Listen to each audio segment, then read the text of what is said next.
Wall writings, posters, banners, తర్వాత hoardings, ఇవన్నీ public property మీద, తర్వాత ప్రైవేట్ ప్రాపర్టీ మీద ఫస్ట్ డే నుంచి అంటే 16 తర్వాత రిమూవ్ చేయడం జరిగింది. సో దీనికి సంబంధించి ప్రతిరోజు వాళ్ళు రిపోర్ట్ పంపిస్తూనే ఉంటారు.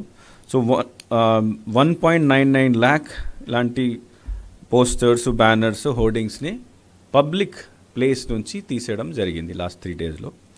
ప్రైవేట్ ప్లేస్ నుంచి కూడా 1.15 lakh ఇట్లాంటి ఐటమ్స్ని రిమూవ్ చేశారు. ఈ నంబర్స్ అంటే ప్రతిరోజు డిస్ట్రిక్ట్ కలెక్టర్ నుంచి రిపోర్ట్లో మనకు వస్తూ ఉంటాయి. So this may increase in the future also. తర్వాత డీఫేస్మెంట్ ఆఫ్ ప్రాపర్టీ మీద కూడా 94 కేసెస్ బుక్ చేయడం జరిగింది. Misuse of vehicle, violation of loud speaker, illegal meeting, ఇట్లాంటి కూడా 37 కేసులు బుక్ చేయడం జరిగింది. టోటల్ కేసులు ఎఫ్ఐఆర్స్ అన్నీ కలిపి ఇప్పుడు దాకా 385 ఎఫ్ఐఆర్స్ ఈ 3 daysలో బుక్ చేయడం జరిగింది. దాంట్లో అన్ని ఎంసీసీ వయలేషన్స్ ఉండొచ్చు, సీజర్స్ ఉండొచ్చు, అన్నీ ఉంటాయి. This is regarding removal. Second aspect seizures అంటే క్యాషు లేదా లిక్కరు, అదర్వైజ్ మెటల్స్, ఇట్లాంటివి. సో లాస్ట్ 3 daysలో 3.39 crore వర్త్ సీజర్స్ ఈ ఫ్లయింగ్ స్క్వాడ్ టీమ్స్ ద్వారా, పోలీస్ ద్వారా, ఎక్సైజ్ ద్వారా చేయడం జరిగింది. ఆ 3.39 crores-లో 1.6 crore లిక్కరే ఉంది, 80 lakh క్యాష్ ఉంది, రిమైనింగ్ డ్రగ్స్, తర్వాత ఫ్రీబీస్ ఇట్లాంటివి ఉన్నాయి. This is only last 3 days. మనము జనవరి నుంచి, ఎలక్షన్ కమిషన్ జనవరిలో వచ్చింది, అప్పుడు నుంచి ఇప్పుడు దాకా అంతా కలిపి the figure is 176 crores. But election announce అయిన తర్వాత 3.39 crores వర్త్ సీజర్ చేసాం. ఇంకొకటి, మనము డే ఆఫ్ అనౌన్స్మెంట్ నుంచి లిక్కర్ ప్రొడక్షన్, స్టోరేజ్ మీద ప్రతిరోజు రిపోర్ట్ ఎక్సైజ్ డిపార్ట్మెంట్ ద్వారా తీసుకుంటున్నాము. మన ఎలక్షన్ కమిషన్ గైడ్ లైన్స్ ప్రకారం లాస్ట్ ఇయర్ ఈరోజు ఎంత స్టాక్ ఉన్నది, ఎంత వేరియేషన్ ఉంది, అది చూస్తారు. సో బేసిక్ ఐడియా అంటే వాళ్ళ ఎలక్షన్ కమిషన్ ఉద్దేశం అంటే లాస్ట్ ఇయర్ సేల్ జరిగింది, దీనికి అటు ఇటు కొంత ఉంటే పర్వాలేదు, చాలా ఎక్సెస్లో ఉంటే దాట్ మీన్స్ ఎలక్షన్ కోసం ప్రలోభ ఇవ్వడానికి ఏదో ప్రయత్నాలు జరుగుతున్నాయి. సో కాబట్టి ఈ రోజు మేము మన ఎక్సైజ్ డిపార్ట్మెంట్ నుంచి ఈ రిపోర్ట్ తెప్పిస్తున్నాము. ఈ రోజు దాకా దెర్ ఇస్ నో డీవియేషన్. అంటే లాస్ట్ టైం ఉన్న స్టాక్కి, తర్వాత సేల్కి, ఈ టైంలో ఉన్న సేల్ స్టాక్కి తక్కువనే ఉంది. ఇప్పుడు ఉన్న సేల్ స్టాక్ లాస్ట్ టైం కంటే తక్కువనే ఉంది. సివిజిల్ కింద అంటే మనం ఇంతకుముందు చెప్పాము, ఎఫ్ఎస్టీ అంటే ప్రతి అసెంబ్లీ కాన్స్టిట్యున్సీలో 3 ఎఫ్ఎస్టీలు ఉంటాయి, దీంతోపాటు ఎంసీసీ టీమ్స్ కూడా ఉంటాయి. మనకు ప్రస్తుతం మన సివిజిల్లో యాప్లో రిజిస్టర్ అయినవి 1173 టీమ్స్, ఎంసీసీ సంబంధించిన టీమ్స్ మన మొత్తం రాష్ట్రంలో తిరుగుతున్నాయి.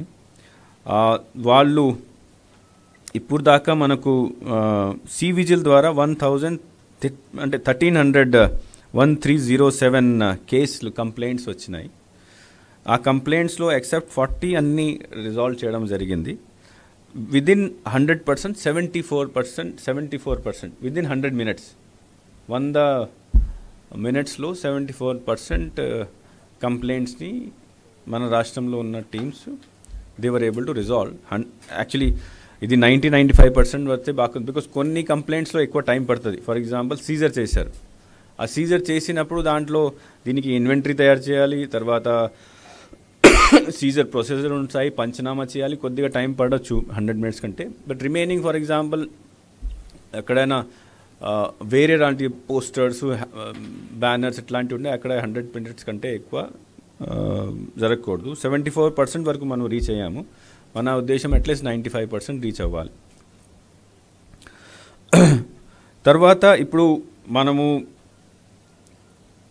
మొత్తం రాష్ట్రంలో 144 సెక్షన్ అమలు చేస్తున్నాం. 144 సెక్షన్ అంటే వితౌట్ పర్మిషన్, విత్ పర్మిషన్ లేకుండా nobody should do any campaign, nobody should go for road show, nobody should go for house to house campaign. So permission తీసుకోవాలి. ప్రతి యాక్టివిటీకి పర్మిషన్ తీసుకోవాలి.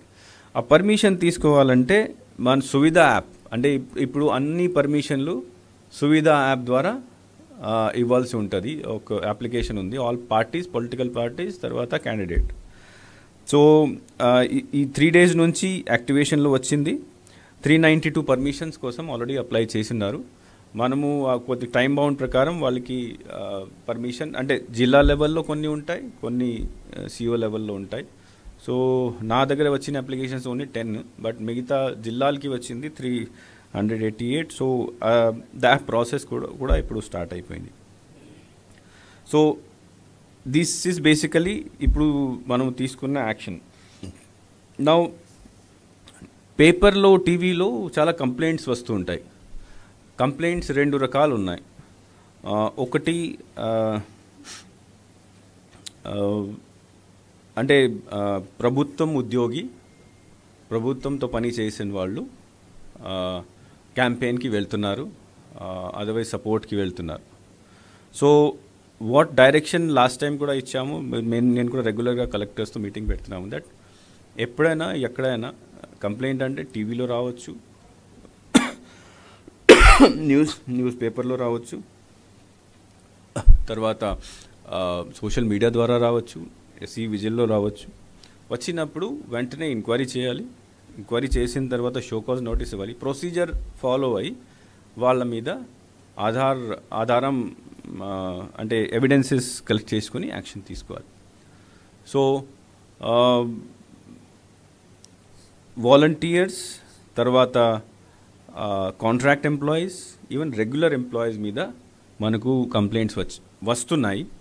సో నిన్నటి దాకా, ఈరోజు కాదు, నిన్నటి దాకా 46 action has been taken against 46 people, which include volunteers, which include some VROs ఉన్న రెగ్యులర్ ఎంప్లాయీస్ కూడా ఉన్నారు, తర్వాత కాంట్రాక్ట్ ఎంప్లాయీస్ కూడా ఉన్నారు. సో రెగ్యులర్ ఎంప్లాయీస్ని సస్పెండ్ చేయడం జరిగింది, కాంట్రాక్ట్ ఎంప్లాయీస్ని, తర్వాత వాలంటీర్స్ని ఉద్యోగం నుంచి తీసేయడం జరిగింది. తర్వాత కొన్ని కేసెస్లో వాళ్ళ మీద క్రిమినల్ కేసు కూడా పెట్టడం జరిగింది. క్రిమినల్ అంటే లీగల్ కేసు కూడా పెట్టడం జరిగింది. రెండు రకాల ఇష్యూ ఉంటాయి దాంట్లో. ఒకటి, somebody goes and participates in some meeting. So ఆ కేసెస్లో యాక్షన్ తీసుకున్నప్పుడు సస్పెండ్ చేయాలి, లేకపోతే కాంట్రాక్ట్ పర్సన్, వాలంటీర్ ఉంటే తీసేయాలి. కొన్ని చోట్ల వాళ్ళు స్వయంగా వెళ్ళి పబ్లిసిటీ చేస్తున్నారు. అట్లాంటి కేసెస్ అంటే అన్డ్యూ ఇన్ఫ్లుయెన్స్ కింద వస్తాయి. అది చట్టం ప్రకారం నేరం. సో అక్కడ క్రిమినల్ కేసు పెట్టడం జరుగుతుంది. ఈ 2 రకాల వ్యవస్థ ద్వారా యాక్షన్ తీసుకోవడం జరుగుతుంది. ఇంకా ఈరోజు కూడా కంప్లైంట్ వచ్చినాయి. సో మనము ఇవన్నీ ప్రాసెస్ పార్ట్ ఉంటాయి.